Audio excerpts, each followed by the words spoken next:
this is an exciting one for Greenlight. A bit of a special occasion. We've got a Wahoo, the most interesting man in baseball, somebody I admire a lot for what he does on and off the diamond, as they say in baseball. Sean Doolittle, pride of the Wahoos. How you doing, Sean, champ? I'm great, man. Thanks for having me. Thanks for coming on. I see you got you are a loyal guy. I can see that because of your shirt choice in the situation right now in the shot. What's your Bears report card right now? You know what? Off to a slow start. But I was on a team that got off to a really slow start as well this year, and we ended up winning the World Series. So dynamite. Well done. Well done. Way to flip it. My dog. Hey, man, hey, I moved to Chicago 3 years ago, and I jumped on the bandwagon. I've had fun watching them. I know the coaches. Yeah. I heard they put together a presentation last week for the boys before the game against Philly. Yeah. About the Nationals. Little odd, but hey, I thought it was really cool. Whatever works. They had a tough loss, but hey, I enjoyed watching them, man. I'm not giving up on them. No, you shouldn't. I mean, listen, they've got a lot of pieces. We talked about them on the pod the other day. So, they're a player or two away. I'm not going to say which player, but they're a player or two away. Talk about nerves and the World Series. By the way, I'm holding a baseball because this is one of the premier baseball pods in America. It goes Buster Olney, Chris Long. Four-seam fastball? Four-seam, baby. Hold on. What's this one? That's more of a split finger fastball. Oh, where's the two-seamer? Is that the two-seamer? But that's more of a fork ball now that you have your fingers over top of the ball. I didn't even know there was a fork ball. Put your fingers closer together between the railroad tracks. Oh, between the tracks. Thank you. There you go. There's your signal. Do you have a pitch that you can't throw so well, but you wish you could throw? Like if there was a fantasy slider. Oh my gosh. Or breaking ball. Any type of breaking ball. I throw my fastball. This year I threw my fastball 88% of the time, which was actually the lowest percentage in my career. And I started mixing in my changeup and my slider a lot more towards the second half of the season. But I just have a really tough time spinning the baseball. Really? Sliders, curveballs.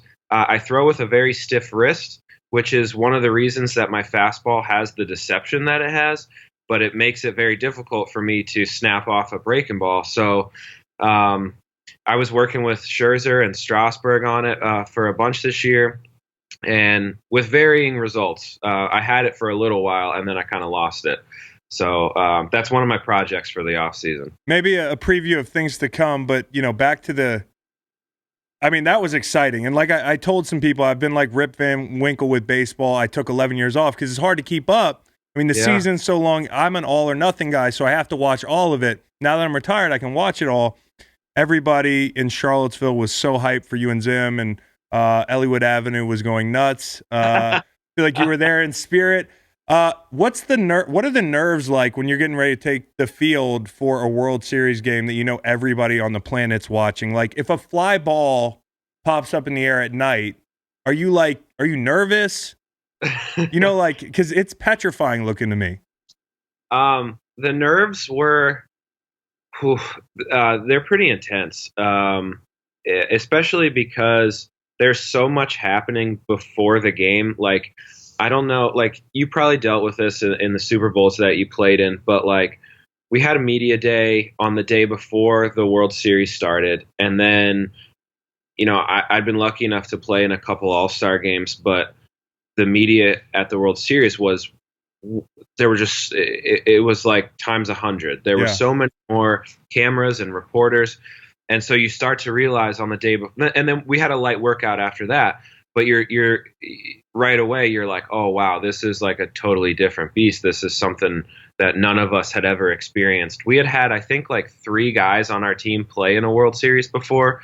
And we had 1 guy with a ring on the team. So a lot of us were going through this for the very first time. And then the next day, you can't sleep that night. it's kind of like the night before opening day where you're a bundle of nerves. You're excited, but you're also a little nervous, and you just want to get this thing started. Then the next day, you go out for stretch and for batting practice, and you're like, oh my gosh, this is happening. I do think we did a great job as a team. We had a lot of really weird like inside jokes that kind of came up organically over the course of the season that allowed us to have enough fun to be able to cancel out some of those nerves and to deal with them a little bit.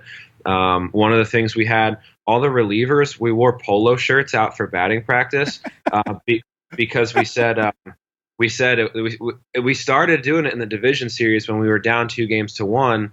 This company just sent Aaron Barrett, one of our relievers. They sent him these Washington Nationals polo shirts, and we were like, and so like we all put them on, and we were like, hey, we got to get down to business. Yeah, we got to win tonight. Yeah. We were down 2-1 in a 5-game series. We had to win the next two. We won that game. We won the next one, and we just kept winning, so we kept wearing them. But that was like a silly thing that was like, nobody does that in a World Series. Like everybody's super focused, right? You're supposed to. This is the pinnacle, and you're supposed to be laser focused. And we're out there wearing like polo shirts and not goofing around, but like no, but you got to have fun. I mean, you got like you can't get in it, like especially younger players. It takes pressure off. At least in football, it takes pressure off younger players if they see guys who get it. And you don't have to have played in a World Series or a Super Bowl to get it and what it's about, the postseason. I just feel like that helps set the tone for some guys who might be a little bit afraid. They see that and they feel better. I'm picturing you in like a polo, like from Belk. I'm glad, or like a Tommy Hilfiger polo, but you would get fined for that. No, we probably should have, because they told us that before that you're only allowed to wear. I mean, they gave us so many sweatshirts and T-shirts with the World Series logos on them and stuff like that, and they said these are the only things you're allowed to wear on the field. And we were like, okay, well, some guys put on like the World Series sweatshirt and then put the polo over top of it, right, just so they had all their bases covered. Yeah, it's a company from Austin, Texas called Cricket. They make like golf shirts. Yeah, and they just sent them to one of the guys, and he was like, I don't know what to do with these. But like we had the baby shark. We had baby shark.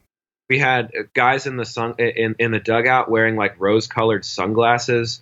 I also think it helped that, especially in the division series against the Dodgers, World Series against the Astros, we were heavy underdogs, which is a weird thing to think about for us on a team that has a rotation that starts with Scherzer, Strasburg, and Corbin, a lineup that has an MVP candidate Anthony Rendon and Juan Soto. To think that we're huge underdogs is weird, but we embraced that role, and we were like, hey man, we're playing with house money. Let's put this all out there and see how we stack up. We probably shouldn't even be here.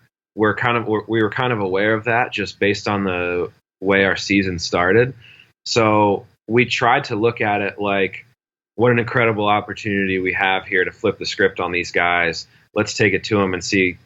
Let's just see what we can do. And I think that allowed us to play just loose enough that we were able to take advantage of a lot of stuff. Yeah, when we made the Philly run, everything for us was like you said, we're playing with house money. No one thinks we're going to win. It's not going to be a disappointment. And you guys snuck in the wild card, right? So yeah. I was going to ask you how you feel about the 1-game wild card thing. Do you think that should change down the line? I mean, obviously, as a player, I hate it. Yeah. As a relief pitcher, I hate it. I got burned by it in 2014. I blew a save in the wild card game against the Royals, and we ended up losing in extra innings. This year, we pulled it out late. I think it's awesome for fans because in the second half of the season, with the 2 wild card spots, there's a lot of teams that are still in a playoff race. Mm-hmm. So it's great for late season drama, and but I think when you play 162 games and then it comes down to 1 game, that's That's a little bit nerve wracking, man. Weird things can happen. You saw that we caught a break in the eighth inning when the ball took a weird hop in right field, cleared the bases, and we took the lead. I think players would love to see some sort of 3-game series, maybe that we could maybe sandwich in before the division series round. I don't know if you're looking at, because you would have to do it really quickly, so there's not too much of a layoff before the division series. Maybe a doubleheader on one of those games if you guys split the first 2 games, just go right into it. High school, summer baseball style. Let's get weird. Let's get weird. Exactly. I mean, and you guys got really weird because you went on the road the whole time. I mean, like in the World Series, is there a home field advantage in baseball that I don't understand? Because like when I look at it, it doesn't seem like it's as clear as in football or something, or home ice in hockey, or even basketball. You're right, and I think the numbers back that up. I remember going into the wild card game, people were asking us if we'd rather have the game at home or on the road, and I mean, we were all like, whatever, we're in the playoffs. We have a chance now. So, but in the wild card game, I believe the road team actually has a better record, which is weird. And then, I mean, this year, the World Series, it had never happened before in the history of the World Series. No home team won a game. All 7 games, the road team won. But like both teams that were in the World Series, we both had really, really good records at home during the regular season. So like, I don't really know how to explain that. Yeah. I know in the World Series in games 3, 4, and 5 at Nats Park, I think we were a little bit overamped. First World Series in DC since 1933. Our crowd was unbelievable. And I think we were pressing a little bit to try to, blow the roof off the place, and we weren't really able to get anything going. And by the time the series went back to Houston, it was like some of us were joking that we were like, all right, we got to win these 2 so we can show our face again in DC. But then other guys were like, no, we're fine. Like no road team or no home team has won, so we got them right where we want them. Exactly.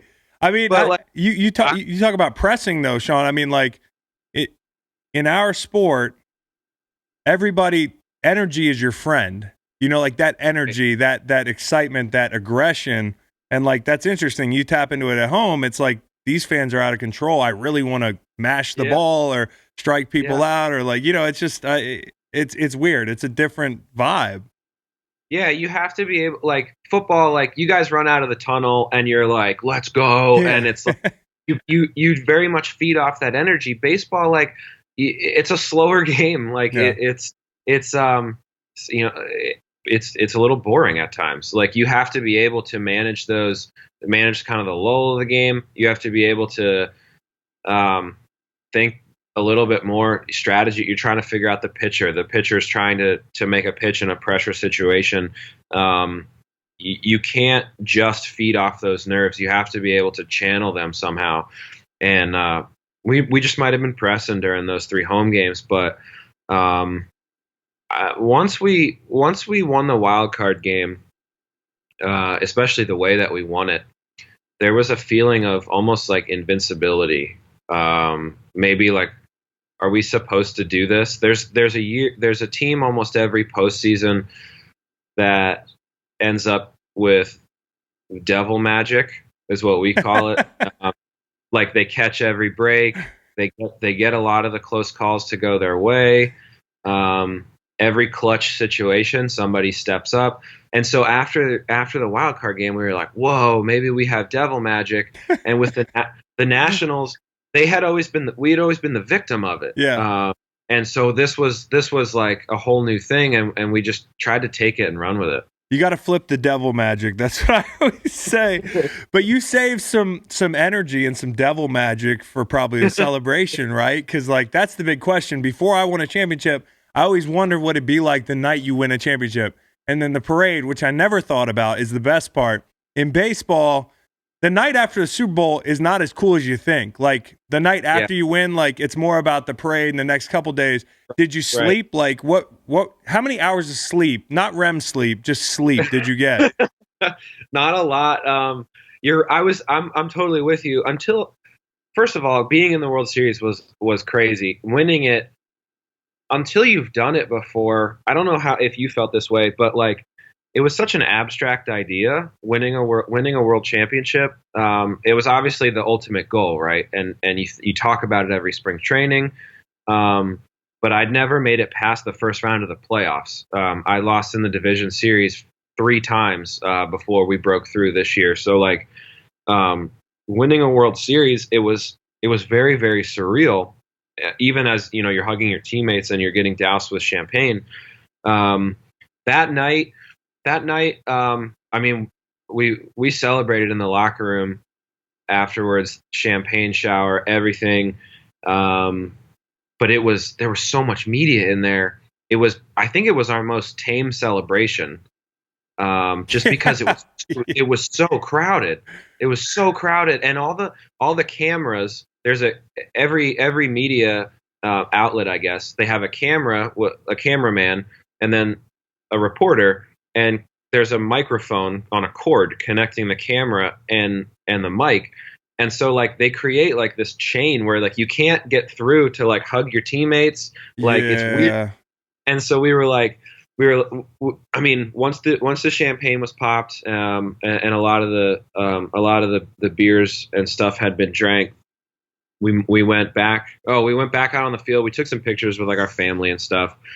And then we went back to the hotel. There was a party at the hotel, and there was a party at a restaurant near the hotel. But I agree with you. It was a little bit more tame than I had thought. I think because bars don't stay. It's like, where do you go? Like after most games, you know, Super Bowl ends late, right? And kind of to your point, we never had the champagne thing going. Before my first Super Bowl in New England, me and a couple guys, the morning of the game, I haven't ever shared this. We were so inspired by the baseball stuff. We went to a Walgreens in Houston, and you want to. This is cool. So we went to Walgreens in Houston. Maybe it was right near where you were staying, but we copped like 10 bottles of Andre and snuck them in our bag. No way. Yeah, the cheapest shit we could find. And we tried to do like a little mini celebration. Didn't look as cool as yours. We didn't know how to get it to fizz. Like, I know there's like an art to it. Are there codes within that celebration? Like, don't spray me too hard, bro. Like, you know, I need my goggles on. I don't, you know, like, are there there's a lot of unwritten rules and unspoken rules in baseball. What about the ones in champagne parties? No, it's there are no. That might be the only rule, is that there are no rules. Yeah. Everybody, you're fair game all the time. You kind of have to have your guard up. Whether sometimes you'll be given an interview and you might put your goggles on top of your head to give the interview so you can see who you're talking to and what's going on. And I mean, you're a sitting duck, and somebody will come up behind you and either pour it over your head or sneak behind the cameraman and spray you pretty much right in the face. The only rule is that you don't spray it before we're ready to go. Everybody gets in there. You take you unscrew the little wiring off, and you start shaking it up so that it's ready to go. But you don't pop that cork until everybody's ready. I should have shook it up more. That was the problem. The Andre kind of just like, it was more like hot lava running down like than a full on explosion. And it was kind of like, oh well, fuck it, we won the Super Bowl. This was awesome. You know, yeah, Make, you got a question here. Doc, it's Macon. Take us back to the late aughts, if you will, which, Chris, by the way, is the last time Doc and I were together. Shout out to the Nest at Rugby Mac. Rugby Mac. You're drafted as a first baseman, multiple injuries, multiple surgeries. You're at the top of the mountain now. Did you ever see that path when you were going through that 2007, 8, 9? No, not at all. Yeah, I was drafted in 2007 as a first baseman, and by 2009, I was in a good spot. I was in AAA with the A's. I was hitting cleanup and playing every day and knocking on the door, but I ended up having 2 knee surgeries and missing essentially all of 2009 and 2010, and then at the beginning of the 2011 season, I tore a tendon in my right wrist. I swung and missed at a pitch, and it just popped, and So I spent the rest of the 2011 season in Arizona, and the A's came to me and said, what would you think about getting on a throwing program in case, you have to start pitching? They called it my insurance plan. Wow. Because I did pitch in college, and they said, if we have to activate your insurance plan, at least we won't have to start from scratch. You could get a couple of months in throwing while you're still rehabbing your right wrist. And then we'll see what the doctors say. I was in a cast for my right wrist injury that went from the knuckles on my hand up past my elbow. So I couldn't put a glove on. I had to have somebody catch for me, kind of like quarterbacks do before a game. So like I'm long tossing, and basically by mid-August, the doctor is like, hey, you probably need surgery, and that's a 6 to 8 month recovery. So that put 2012 in jeopardy.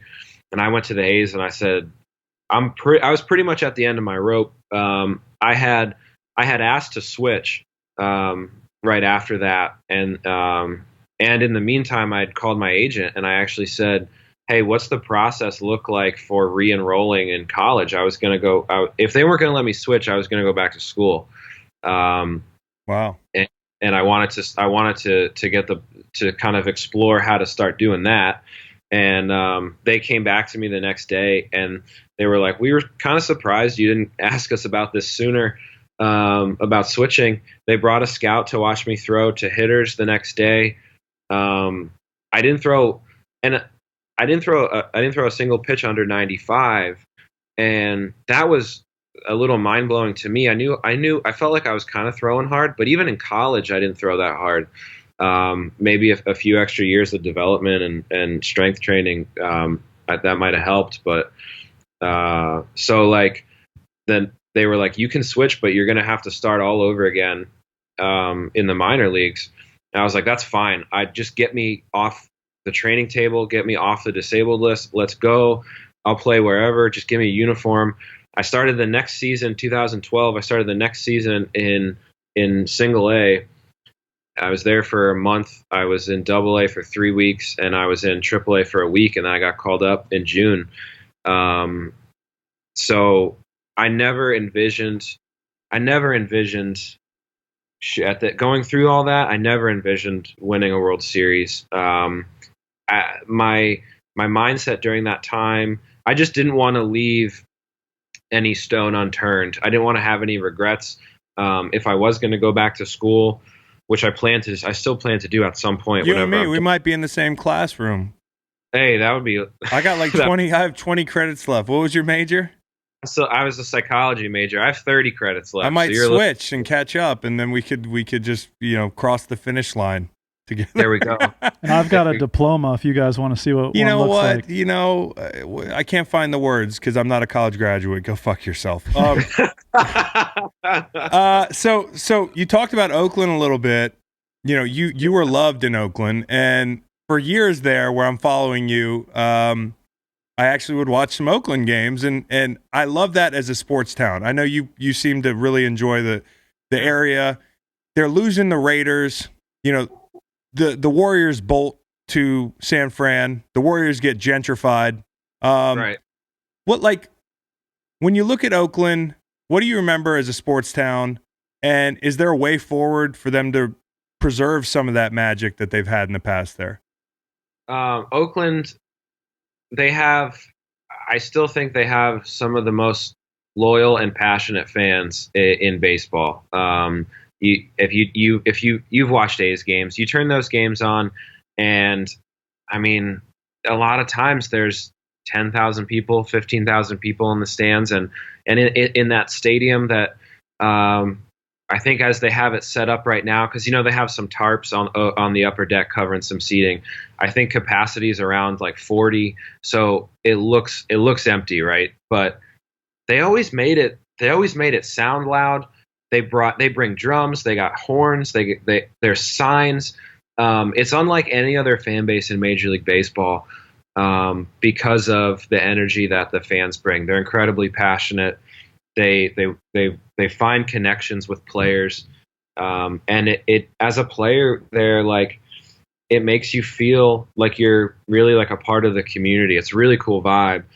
I hope, and I had said this when I was playing there, that wherever they build a new stadium, whenever they do build it, they have to find a way to make sure that their fans can still bring that kind of energy to that stadium. I think it would be really sad for Major League Baseball if their new stadium, because originally there were rumors that one of their plans was to build in San Jose, in the South Bay, which is like 45 minutes to an hour away. Silicon Valley. You're not going to get the same vibe in the stadium. It's going to be real techie. Yeah, a lot of tech bros. And tech bros are not the Oakland crowd. No, and so they have plans right now. They're trying to build the stadium across the bay from AT&T Park, on the Oakland side, which would be really cool to kind of have mirror images like that. But they're running into, I think, some problems with infrastructure as far as they would have to update a lot of the roads and the rail system to get people over to the games. I think what you're going to end up seeing is they build a new stadium in the parking lot next to the Coliseum because they have the space. There's already infrastructure built. But I loved my time in Oakland, man. I really did. I was a part of that organization for 10 years. And I grew up in that organization. I played there for 6 years in the big leagues, and I loved it. It's different. It's unique. The facilities are a little bit lacking. Spartan would be the word. Yeah, it's all the West Coast football stadiums, which are going by the wayside. We talked about it the other day.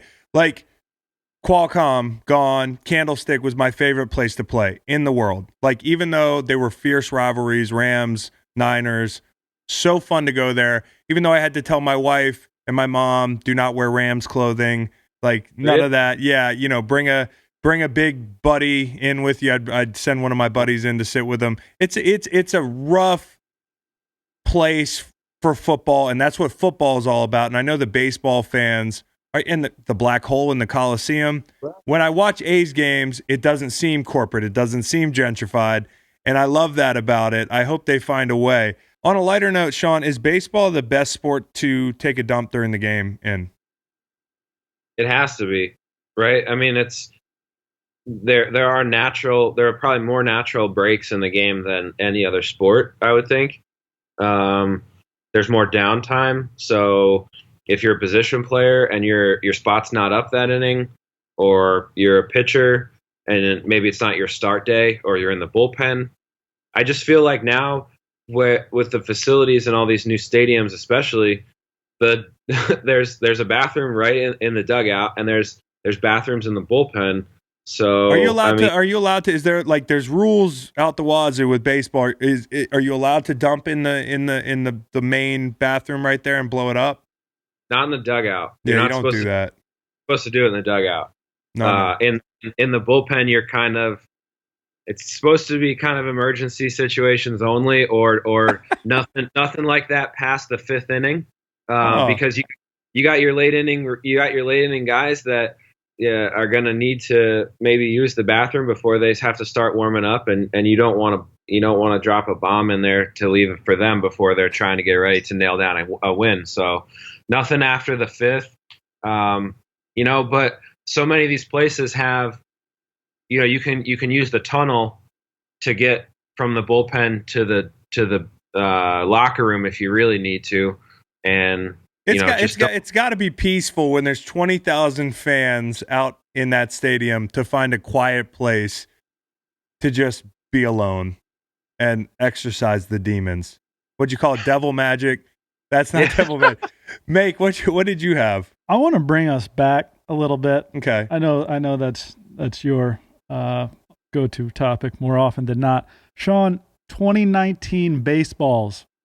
Talk to me about the significantly lower drag coefficient than that of 2018. Yeah. Now, I want to know which camp you're in, and I'm going to give you 3 options followed by an all of the above or a none of the above. Okay. Smoother leather covers, A. Greater spherical symmetry, B. A more centered core, C. All or none of the above, or one of those is the ticket. I I think A and C. So the smoother leather, the balls did feel in general they felt a little bit more slick, and the seams felt lower, maybe even a little wider. So I know early in the season there were a lot of guys that were having trouble with their off speed pitches. Walks were up, hit by pitches were up this year. I think because guys had difficulty adjusting to the grip of the baseball, you'd see a number of times where the umpire would throw a pitcher a new baseball. I did this all the time, and I would get it, and it just doesn't feel right in your hands. And so we'd go through like 2 or 3 before he threw one out that I felt like I could do something with. The centered core, that might be a part of it too. Balls aren't juiced. I think that's the wrong way to say it, because we're not necessarily seeing higher exit velocities. We're just seeing balls that get hit in the air. They just don't come down. We saw home runs hit this year with exit velocities in the low 90s and even in the high 80s, which a year or 2 ago would be absolutely unheard of. You have to hit it almost 100 miles an hour at the right angle for it to have enough energy to get out of the stadium. And now these balls just aren't coming down. So if it has to do with the drag and the smoother cover, or if it's spinning better because of the core, I really don't know. But Major League Baseball, they weren't traveling like that in the playoffs. Then there was a bunch of theories that MLB changed the balls maybe for the playoffs. So I don't know. I think that's something that we as a league need to get a handle on, because Major League Baseball, first they said the balls aren't different, then they said they're different and we don't know why. So they need to figure that out, because if they can change the way the baseball flies, they can change the fundamental nature of how teams are putting rosters together, the strategy that they're using during the games. I don't know. I think it's kind of scary, actually. Well, that was quite the segue from dumps in dugouts to exit velocity. So I don't know if that was That's what you get with Sean Doolittle. He's very versatile Can speak on both. I mean, that's amazing. So that now I hate to be the guy again, but velocity. Are dudes wearing cups? Nice, Sean. Did you hear that? What did he say? Exit velocity. Exit velocity. Yeah, they actually were more connected than you might think. That's what no, that was the joke, bro. Damn. Oh my God. I'm in 3rd place. Holy shit. Okay. I thought the guy with the degree doesn't get it, Sean. Hey, so do dudes wear cups? Because when I played, I used to just go out there and just say I wasn't on the hot corner, but I was in first base. And, you know, you as a first baseman at times in your career, like, what's the cup quotient? I would say almost all of your fielders wear cups. Even the outfielders? I'm trying to think of our guys. Actually, no. Yeah, you're probably not going to see it that much in outfielders. Yeah, that would be weird. But there are some guys that do say, most pitchers don't. But there are some guys that do say, like, well, we had to wear it in high school, and I felt naked without it, so I just wear it. Yeah. Because like that it's just, they don't really think about it that much. And I play with some pitchers that had said that, where it was just like, I don't feel like I'm prepared to be on the field if I feel exposed if I don't have it. But I think Phillip Rivers wears a cup. He's fairly prolific at the procreation. 9 deep. I think he's protecting the jewels. Hey, 9. He could field a baseball team. He could field a baseball team. That's true. Okay, favorite athletes that have worn goggles in sports. Oh man, goggles. Who was the guy that played for the Bulls? Horace Grant. Horace Grant. He was the first one in my head. Yeah. Do you have one? Sean Doolittle. Sean Doolittle's up there for me. Yeah. Did Eckersley never wore? He just had a damn good mustache. Yeah, and he had good flow too. He had great flow. Which, okay. Speaking of segues, thank you. I'm covering up my flow today in honor of you to rep the Wahoos. Your go-to hair product currently, because your volume is something to behold. Voluminous. You don't have to give out your secrets, but maybe the kind of what are we working in there to get Look at that sort shit. of. He's I know. got a damn. It's almost touching the banister there. It's going all the way to the ceiling. Yeah. Golly, it's out of the shot. No, there we go. Looking good, dude. Yeah, what are you using? Is that a pomade? It's a mess right now. It's it's a paste. It's a Kevin Murphy Rough Rider is the name of it. Rough Rider.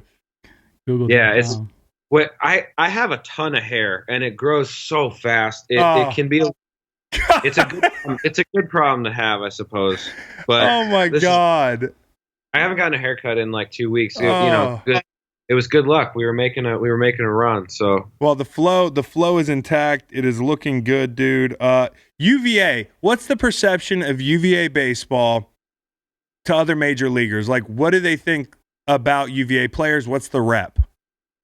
Yo, this has come a long way since I got drafted in 2007. And now UVA baseball they're up in, people put them up on the same pedestal with Vanderbilt, Clemson, Ole Miss, like the traditional baseball powerhouses. Virginia is very much in that echelon. When I got drafted, it was the complete opposite almost. Even though we had been good for like 3 or 4 years before I got drafted, I think we'd gone to the regionals every year. But they said, "Where'd you go to school?" I said, "Virginia," and they said, "Oh, Virginia Tech, nice." And I'm like, "What?" I'm like, "No." Like, I got like where people were like, "What conference is that in?" What? Like. Especially like West Coast guys, like or guys that Cal played State Fullerton bros. Yeah, at some JUCOs maybe. Yeah. And I was like, wow, like we're in the ACC. I mean, we'd gone to 4 straight regionals. I was like, we're putting the team on the map, but it's cool to see how the program has continued to grow, and they won a national championship in 2015.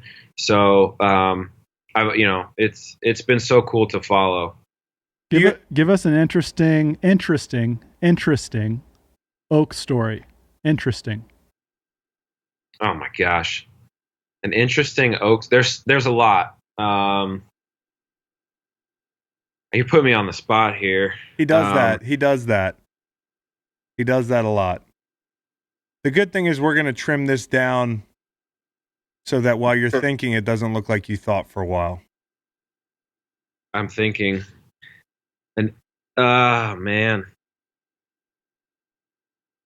The first thing that came into my head was from the first time I met him. This was the summer between my junior and senior year of high school. So I had, that I just started getting recruited, and he had just gotten the job. He was the pitching coach at Notre Dame, and I was doing a baseball camp at Hampton-Sydney College in Farmville, Virginia. Partied there. There's not much going there. So much going on there. We got drunk and went to a haunted house, by the way. That's what we did. An actual haunted house, not one that's commercially. What they do there is they get drunk in fields or they get drunk and go into abandoned houses. That's what they do in Hampton-Sydney. Go ahead. I was going to say, I bet there's several buildings in and around there that are very haunted. Very. But no, I met him. It was an unofficial visit. So this was before school was in and he had just gotten the job, and we met him at the baseball stadium, and then we went to grab a bite to eat, and we went to Chili's and he ordered chicken fingers. And I was like, this is my guy. That's how I knew right then and there that this had a chance to really work out. You're not into the baby back ribs. We ordered chips and salsa, bottomless chips and salsa, and he got chicken fingers, and I was like, we're vibing. I was like, this is my guy. How did you know? I was like, I want to go here. That's awesome. I saw the baseball field and had chicken fingers with the coach, and I was like, this is it. Chris is a big jersey number guy. You wore the beautiful number 21 at Virginia. Talk to us about number 63 in DC. So I changed my number. I changed my number at the beginning of the season. I had worn 62 for the first 7 years of my career. It didn't really have any significance to me at all, other than the fact that it was what was hanging in my locker when I got called up as a rookie in 2012. I'm pretty sure at that point it was just on the top of the pile because I had a different number in spring training that year. So I really don't know how that worked out. But I changed my number this year, and I didn't talk about this all season, and I just after talking with my family, I just decided that we wanted to tell the story. But we lost my grandmother in spring training. It was very sudden and unexpected, and so I was away from the team for about a week. I went back to Virginia to be with my family, and my grandmother and my grandfather, who were like my biggest fans, they living in Williamsburg while I was at UVA, they were at literally every game I played, even on the road because they were right in the middle of ACC country. But they were married for 63 years, and it was a way to kind of honor them and keep her with me. And so it's always cool to see every time you walk into the locker room your last name on a major league uniform right underneath the Major League Baseball logo, and to have that number now carry some really significance is it's really cool. Along those lines, after the World Series ended and you were a champion, was there one person outside your family that you wanted to call and talk to first or text?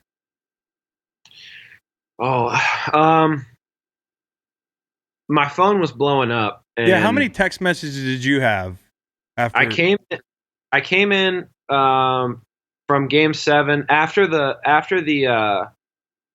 celebration when I could finally get to my locker, because they put the plastic over in front of all the lockers, so you can't get to your phone. You can't get to your. You could if you really wanted to, That's but like crazy. You would ruin your phone in the celebration for sure with all the time for an upgrade anyway. So libations flying around. Yeah. So like you literally you come into the locker room, they take your jersey and your hat on the field, they put it into like a big cart, they give you the World Series champion shirt and hat, and then when you go into the locker room, some guys would like they would leave out the clubhouse staff would leave out your shower shoes so that you could kick off your spikes and slide into your shower shoes. And then I guess so by the time the game ended, or by the time the party ended, it was probably like 2 hours after the game that you could finally get to your phone, which is probably healthy to be able to just. It's healthy. It's healthy anytime. I'm going to set the over under at 200. You taking the over or the under on text messages? Over. I'm taking the over as well. It was 402 when I finally got to it. And I had 400. I had like 460 or 400. Like, yeah, it's there's a science to this, bro. It was unbelievable. And so I'm still. Let's see, what am I at right now? I'm still at 104. I'm at 131, and I haven't done shit. Like, so yeah. Any big? I did get some. Like, to be honest, we just talked about Coach O'Connor, but he sent me a really nice message. He's someone that I've kept in touch with over my entire playing career, and that meant a lot to me. Some of the guys I played with at UVA, that meant a lot. Bob Melvin, who was the manager when I was in Oakland. Oh, that's got to be awesome to get that text. Yeah. Some of the guys I played with in Oakland, I think it was more so like former teammates, that meant a lot. Former coaches, guys that you'd played with before that had You know, you just, I don't know. There's a mutual respect there, I think. And, oh yeah, and they love seeing you succeed because y'all grinded it out in tough situations for years. So it's always good to see your boy succeed on the biggest stage, which you did. Yeah. Yeah. I've got one more. And then we're gonna let the champ go. Okay, Sean. I don't think I've disagreed with anything you've said regarding baseball or anything else for about the last decade plus, maybe ever. You're a reliever. Chris and I have talked a bit about unwritten rules in baseball. Please tell me that you advocate for more bat flips, bigger bat flips, better bat flips. Bigger bat flips. We need some fun infusion into baseball. Agree or disagree? Wholeheartedly agree. There we go. Bang. I'm team bat flip, because especially as long as the bat flip isn't directed at me. Right. Don't direct the bat flip at the pitcher. Don't make eye contact with him. Don't show him up. If you want to celebrate how excited you are that you just hit a big home run in a big spot, have at it. You know. What about carrying your bat to first base, like my boy Bregman? Weird. That was weird, right? I do love Bregman though. And then Soto. I don't like playing against Bregman, but I love watching him. I think he's one of the more exciting players that we have in our game, and I think the way that he's kind of doing it, that's the future of our game, right? He's got the social media presence. He's got a YouTube channel. He's done a really cool job, I think, of walking that line of having fun with playing the game, but still respecting it. I just think in that moment, he kind of got caught up. Like he hit a big home run. And I think he like started going down first base and he had the bat kind of up. He had it raised and then like, what do I do with the bat? Yeah, he was watching the ball and then like the ball landed because it was a high home run. It took a long time for it to land. And then like all of a sudden he looked down and he realized he was like pretty much at first base and he tried to hand the bat to the first base coach. I just think he was like, it was more awkward. It was more awkward. Yeah, it was an awkward move. It was like the misunderstood Jimmy G thing. Upon further review, if you saw Jimmy G after the game, people thought he was shooting a shot at Aaron Andrews. I think he's just incredibly awkward, and his tone was off. Like they were like, "How's it feel to be undefeated?" He's supposed to say, "It feels great, baby." And he said, "It feels great, baby." Yeah. And then it was just awkward. And I think to your point, Bregman might have just got caught in one of those awkward national TV situations with a lot on the line. I think too, though, one thing about that was later in that game, Juan Soto hit a home run. I think it was a big spot. It tied the game or put us up 1. He did the same thing. Yeah. Because he said, when he did it, I thought it looked cool and I wanted to do that. This guy's 21. This guy's 21 and he's playing in his first World Series in his first full season in the league and he's planning his home run celebrations. He's that good. It's not that easy. No. Isn't it cool? It's like looking at a young pass rusher or somebody in the NFL. It's like, man, it would be cool to be that guy. I mean, that guy's going to have a cool life. Man. Cool. I mean, Verlander he threw him a 96-mile-an-hour fastball up and in, dotted it, put it exactly where he wanted to put it, and Soto hit it into the second deck. And as if that wasn't impressive enough, now he's announcing after the game that he had that planned out because he thought it was cool. World Series home runs grow on trees. Yeah, no, I think with the bat flips, I think we should change the way, just in general, the way that we define respecting the game. I think you can show how much you respect the game by how much fun that you have playing it. I think as long as you're not doing it directly at somebody, if somebody bat flips me, I promise you I will be more upset that I didn't execute the pitch. I would be more upset at myself. My feelings will not be hurt by you celebrating with your team, because if I get you in that spot, I get a big strikeout in that spot, I'm probably going to yell or scream or do something towards my dugout. So it goes both ways. It's got to go both ways. And I think I'm totally fine with having fun. Well, you have respected the pod here. You have respected Greenlight by giving us a lot of your time. You are a champ, bro. Like, you have other shit to do. We appreciate you coming by, and just really proud of you here in Charlottesville. Really happy for you. You have set a great example your entire career on and off the field. So thank you so much for being you, dude. I'll see you in class. Yeah, hey man, I'll see you back on grounds. Grounds, bruh. Grounds, bruh. Hey, go to the Bears game. Give them a pep talk. We'll talk to you soon, Sean. All right, guys. Thanks for having me. Thanks a lot, brother. Congratulations.